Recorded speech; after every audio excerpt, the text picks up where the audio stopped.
Unit 1 of AP World History is your introduction to most of the major players that you need to know as you start the journey that we call AP World History. And most of it is pretty literal. Your teacher was probably like, this region has these people and they're doing these things, and the next region is like this and these people are doing those things. And that's kind of how it breaks down. You are perusing the global tapestry of Unit 1, and it seems that if you just know a few regions, a few key ideas like economics and religion in those regions, you should be fine. But lurking beneath the surface is a term that the College Board uses and never explains, and it's not something that you use in everyday conversation. That phrase? State building. State building is actually used 9 times in the CED, and it's literally the title of 2 of these sections in Unit 1.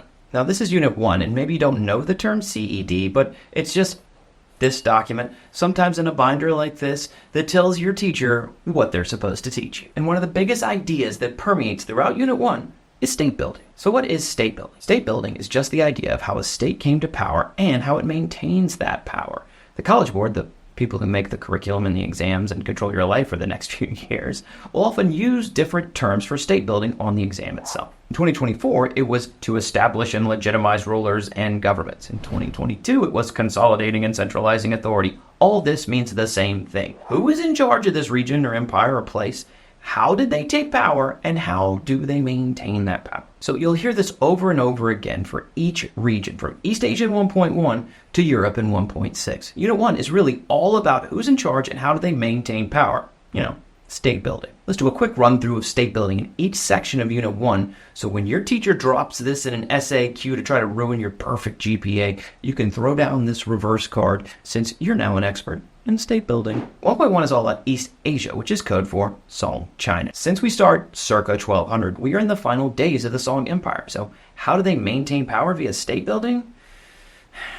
Sorry, Chinese history can be a bit hectic, but there was a 5 kingdoms period 3 centuries before this course began. Just know the Song consolidated power in China and conquered the last. It's kind of a theme around the world in this period.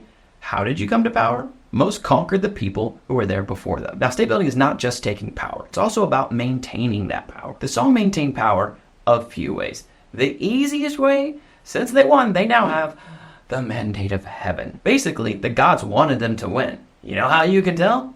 Because they won. They also use the exact same system of government. They have an emperor. This dynastic system where dynasty follows dynasty will last well into Unit 7. So get used to emperors in China. Also, they continued the 3 teachings of Buddhism, Confucianism, and Taoism. Another way they maintain power? Maintaining a pretty dominant economy that was roughly triple the size of the entire European economy in Unit 1. So taking power, maintaining the belief systems, and continuing economic prosperity, that maintains state power pretty well. In 1.2, Darul Islam, or the world of Islam, we see another transfer of power, state building in Darul Islam, so the introduction of a new ethnic power in the region, the Turks. The old caliphates and sultanates fell as the Turks took power by conquering the people there before them. How did they maintain power?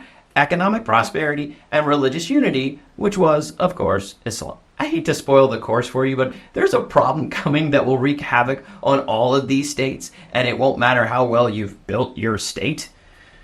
Yeah, the Mongols will, what's the nice way to say this, unbuild your state. So keep that in mind here. In 1.3, South and Southeast Asian empires follow the same pattern. They rise to power by consolidating or taking power in a region and use trade or religion, whether Buddhism, Hinduism, or Islam, to maintain power in a region. Economic prosperity throughout the Indian Ocean, by the way, is a major theme of the next unit, Unit 2, the networks of exchange. 1.4 and 1.5 are literally called state building, so same story here. How do they come to power, and how do they maintain that power? The Americas in 1.4 has way too many ways your teacher could have gone here. I always go with the Inca, who conquered and expanded their trade routes throughout the Andes Mountains, but they also use their technology, like the Incan road or their polytheistic religion, to maintain power. The Aztecs maintain power the best through human sacrifice. If your principal executed 3 students in your building every day, probably have a pretty orderly building. 1.5 is a little easier to break down. State building in Africa really means one thing in this period, and that's the state of Mali. Mali consolidated its power in the fallen empire of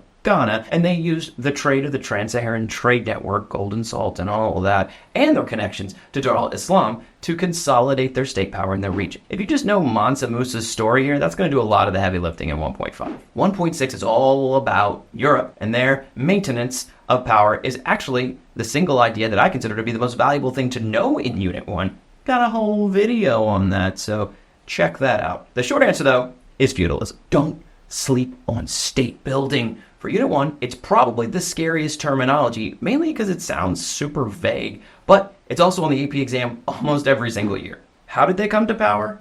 And how did they maintain that power? If this was helpful, hit that follow, like, subscribe, and don't forget to check out the Ultimate Review Packet. More videos and exclusives designed to get you an A in your class and a 5 on the exam this May. Thanks for watching, and good luck on the exam this May.